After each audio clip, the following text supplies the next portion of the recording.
Terima kasih pemirsa, Anda kembali menyaksikan Kominfo Newsroom.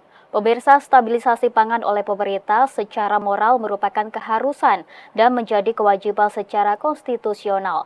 Dengan situasi pangan yang stabil, maka secara otomatis ekonomi negara ini secara keseluruhan juga lebih diuntungkan ketimbang situasi pangan yang tidak stabil. Namun pemirsa, upaya stabilisasi ini akan menjadi sangat menantang seiring bertambahnya jumlah populasi dunia dan juga situasi geopolitik yang saat ini sedang terjadi khususnya di Indonesia. Lantas pemirsa, seperti apa upaya pemerintah dalam mengatasi hal ini? Malam hari ini kita akan berdiskusi bersama I Gusti Ketut Astawa selaku Deputi Bidang Ketersediaan dan Stabilisasi Pangan Bappenas. Halo Pak Astawa, salam sehat Bapak. Ya, Pak Anggi, salam sehat selalu. Ya Pak Astawa, malam hari ini kita akan membahas terkait stabilitas pangan begitu, yang mana tahun ini stabilitas pangan di Indonesia diproyeksi masih akan menghadapi berbagai tantangan besar begitu, seiring peningkatan biaya produksi pangan dan juga energi. Lalu seperti apa mitigasi dari Bappenas sendiri dalam hal ini Pak Astawa? Baik, terima kasih Pak Anggi. Yang pertama, kita mulai dari hulu, artinya mitigasi pertama yang dilakukan oleh pemerintah dalam hal ini Badan Pangan Nasional adalah mitigasi terkait dengan bagaimana produksi kita. Nah, kalau kita melihat produksi secara keseluruhan sebenarnya relatif aman, namun memang kalau kita melihat dari sisi produksinya, sisi beras, surplusnya tidak maksimal, namun tetap surplus. Namun itu menjadi tantangan bagi kita untuk penguatan cadangan pangan. Nah, kemudian kita masuk ke pendistribusian. Kalau kita melihat pendistribusiannya sebenarnya relatif bagus, cuman mungkin kadang-kadang masih ada terlalu panjang distribusinya. Nah, itu menjadi tantangan bagi pemerintah ke depan. Kemudian di hilir, maka kita pastikan dulu berapa konsumsinya. Oleh karena itu, Badan Pangan Nasional dengan menggunakan data dari BPS sudah memiliki berapa sebenarnya diperlukan konsumsi, misalkan beras berapa, kemudian daging berapa, cabai berapa, dan lain sebagainya. Inilah data cara kita memitigasi sehingga kita bisa menyeimbangkan antara kebutuhan dan produksi di dalam negeri. Memang pada akhirnya, pada titik tertentu, tatkala produksi dalam negeri tidak bisa memenuhi kebutuhan di dalam negeri, maka kita terpaksa atau terukur melakukan importasi. Itu yang bisa kami sampaikan terkait dengan mitigasi, Mbak. Ya, mitigasi dari hulu ke hilir mulai dari sisi produksi hingga pendistribusian begitu ya Pak Astawa, menjadi mitigasi tersendiri dari Bappenas. Nah, kemudian Pak Astawa, di tengah kondisi geopolitik saat ini yang sedang terjadi khususnya di Indonesia ini, Indonesia sendiri tengah berjuang untuk mencukupi kebutuhan pangan secara mandiri atau biasa dikenal dengan food estate begitu. Nah, dalam jangka panjang apakah food estate ini mampu menjadi jalan keluar dalam stabilisasi pangan Pak Astawa? Apapun namanya, yang jelas tatkala kita ingin meningkatkan produksi itu menjadi fondasi utama. Karena kalau kita bicara ketahanan pangan, mestinya ketahanan pangan itu didasari oleh kemandirian dan kedaulatan. Nah, kemandirian inilah yang harus kita dorong, kita perkuat. Sekali lagi, apapun namanya, apakah namanya food estate, apakah namanya pusat pengendalian pangan, apapun namanya, yang penting bagaimana upaya kita dalam rangka meningkatkan produksi sehingga arah ke swasembada itu bisa kita lakukan, arah ke kemandirian itu bisa kita utamakan, sehingga sekali lagi tatkala ketahanan pangan kita berbasiskan atau didukung oleh kemandirian, itu jauh lebih baik ketimbang ketahanan pangan kita didasari pada ketergantungan daripada importasi. Ini menjadi poin penting, sehingga sekali lagi tatkala ada program food estate itu akan sangat mendukung dalam rangka memperkuat ketahanan pangan Indonesia. Demikian. Ya, food estate sangat mendukung ketahanan pangan di Indonesia dan juga mungkin inovasi lainnya begitu juga yang bisa mendukung ketahanan pangan di Indonesia begitu ya Pak Astawa. Nah, kemudian Pak Astawa, terkait pemerataan komoditas pangan dan energi di daerah surplus ke minus, apakah bisa menjaga stabilitas kebutuhan dan juga harga pangan dan energi nasional ini Pak Astawa? Secara keseluruhan, sebagaimana Mbak ketahui, secara prinsip sebenarnya sentra-sentra produksi kita kan memang tidak semua di provinsi kita punya sentra produksi. Artinya di daerah tertentu dia sentra produksi bawang, misalkan di Brebes dan lain sebagainya. Sementara di tempat lain dia tidak menjadi sentra produksi. Nah, inilah prinsip distribusinya yang harus kita perkuat. Oleh karena itu sepanjang dalam perjalanan pelaksanaan distribusi dan sudah beberapa tahun berjalan, ini kan berjalan dengan baik, artinya tatkala di Brebes di daerah sentra produksi sudah panen raya, maka hasil panen rayanya tersebut didistribusikan ke seluruh wilayah yang memerlukan panen tersebut. Jadi ini sudah berlangsung dengan baik dengan pola atau sistem perdagangan yang ada. Jadi menurut kami, menurut saya pribadi, dengan melihat kondisi tersebut, pendistribusiannya relatif sudah bagus. Yang perlu diperkuat adalah penguatan distribusi ke daerah-daerah terluar, tertinggal, perbatasan itu harus kita perkuat karena itu memang memerlukan atau memiliki tantangan tersendiri, Pak. Nah, itu yang sedang diperkuat oleh pemerintah dengan penguatan tol lautnya. Demikian, Pak.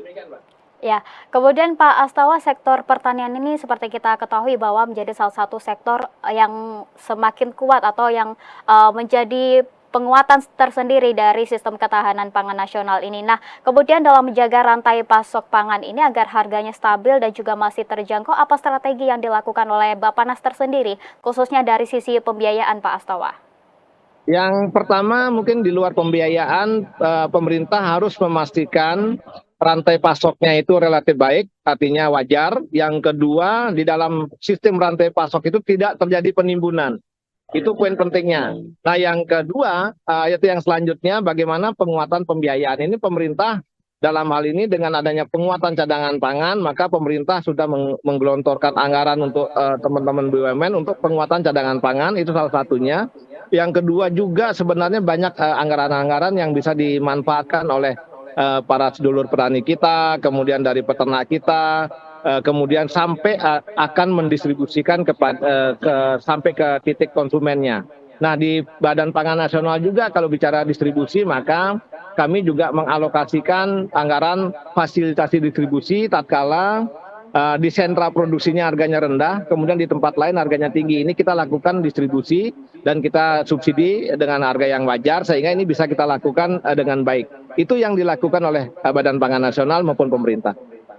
Ya, kemudian Pak Astawa, dengan semakin terbatasnya lahan pertanian seperti yang kita ketahui di beberapa perkotaan besar begitu ya Pak Astawa. Nah, nantinya bagaimana upaya yang dilakukan pemerintah tersendiri khususnya Bappenas ini untuk tetap menjaga kestabilan pangan yang ada, Pak Astawa? Sekali lagi Badan Pangan Nasional posisinya itu pasca panen ke hilir. Nah, kita sudah paham sekali, teman-teman sudah melihat bagaimana upaya Bapak Menteri Pertanian dalam rangka menggenjot produksi khususnya beras atau padi, kemudian jagung, ini beliau sedang menggenjot. Bahkan beliau sekarang melaksanakan pola pompanisasi. Ini salah langkah-langkah yang cepat dilakukan beliau sehingga harapan kita dengan pompanisasi, kemudian distribusi pupuk yang baik, distribusi benih unggul yang baik, ini akan harapan kita upaya yang dilakukan oleh Bapak Menteri Pertanian menghasilkan, kemudian harapan kita juga produksinya bisa lebih stabil. Ini yang dilakukan oleh pemerintah dan tidak berhenti, terus bergerak, bahkan mendorong petani untuk segera melakukan penanaman dan lain sebagainya. Artinya kita upayakan, kita doakan dan kita harapkan upaya-upaya yang dilakukan sisi hulu dalam hal ini Kementerian Pertanian bisa membuahkan hasil dengan hasil yang baik sehingga ketersediaannya bisa juga terjamin. Sekali lagi kita utamakan produksi dalam negeri. Itu yang poin pentingnya. Ya, mengutamakan produksi dalam negeri. Baik, Pak Astawa, terakhir program ketahanan pangan nasional ini juga dilakukan dengan memprioritaskan peningkatan ketersediaan, kemudian akses serta kualitas konsumsi pangan. Nah, seperti apa bentuk program ini, Pak Astawa?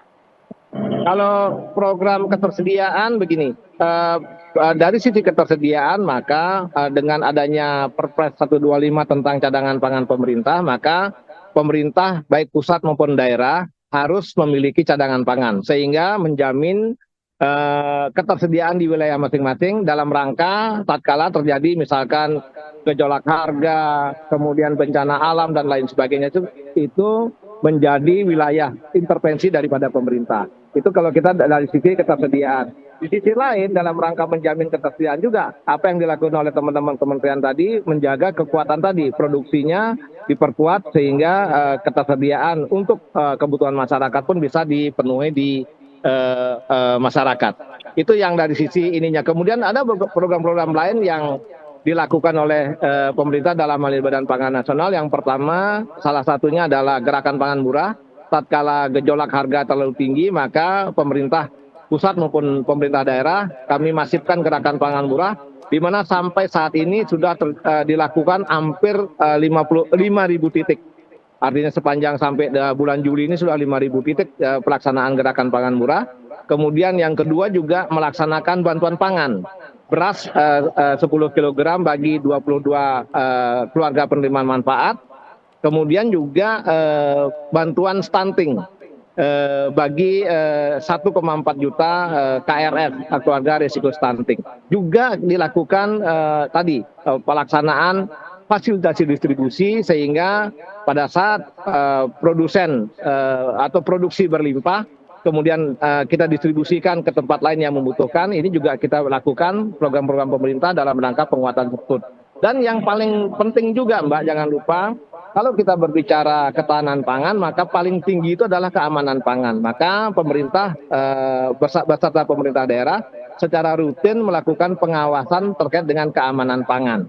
Juga ada program satu lagi yang untuk memperkuat ketersediaan adalah program stop boros pangan, di mana kita semestinya mengkonsumsi pangan itu secukupnya, sewajarnya, sehingga waste-nya itu bisa kita eliminir. Demikian Mbak yang bisa saya sampaikan. Ya, gerakan pangan murah dan juga pendistribusian bantuan pangan menjadi program tersendiri dari Bappenas, begitu ya Pak Astawa, untuk menjaga stabilisasi pangan. Baik, terima kasih Pak Astawa selaku Deputi Bidang Ketersediaan dan Stabilisasi Pangan Bappenas telah bergabung bersama Dialog Kominfo Newsroom. Selamat melanjutkan aktivitas Bapak, salam sehat. Terima kasih Mbak Anggi, salam sehat. Dan pemirsa, kami akan segera kembali dengan informasi lainnya, tetaplah di Kominfo Newsroom.